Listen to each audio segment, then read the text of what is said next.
জীবন চলে কতগুলো অভ্যাসের ওপর। মানুষকে বলা হয় অভ্যাসের দাস। সে তার জীবনে যেরকম অভ্যাস গড়ে তোলে সেই অনুযায়ী তার জীবন সামনের দিকে এগিয়ে চলে। তোমার জীবনে যদি একটা খারাপ অভ্যাস থাকে তাহলে এটা তোমার জীবনটাকে ধ্বংস করে দেবে। আর তোমার জীবনকে ভালোভাবে সামনের দিকে এগিয়ে নিয়ে যেতে গেলে অনেকগুলো ভালো অভ্যাসকে একত্রিত করতে হয়। মানুষের জীবন তখনই বদলায় যখন সে তার জীবনের অভ্যাসগুলোকে বদলায়। একটা অভ্যাস তার জীবনকে বদলাতেও পারে, আবার একটা অভ্যাস তার জীবনকে ধ্বংস করতেও পারে। তবে দেখতে হবে যে অভ্যাসটা কেমন, ভালো না খারাপ।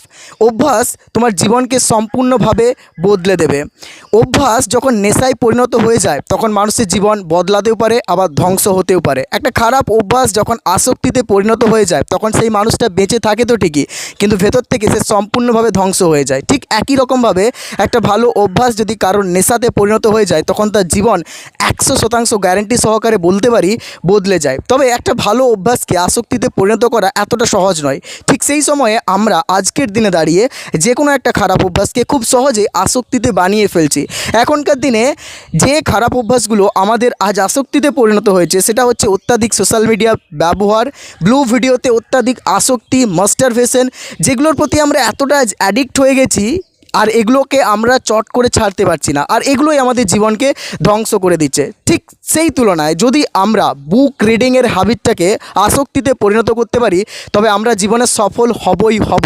কারণ পড়াশুনো এমন একটা জিনিস যা একটা মানুষকে ভেতর থেকে বদলাতে পারে। দেখো, জীবনে তুমি সফল তখনই হবে যখন তোমার বেস বা ভিত্তি স্ট্রং হবে। এই সময়টা নিজেকে তৈরি করার সময়।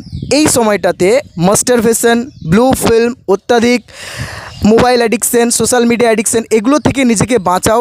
বই পড়ো, নিজেকে নতুন করে গড়ে তোলো, জীবনে তুমি সফল হবে।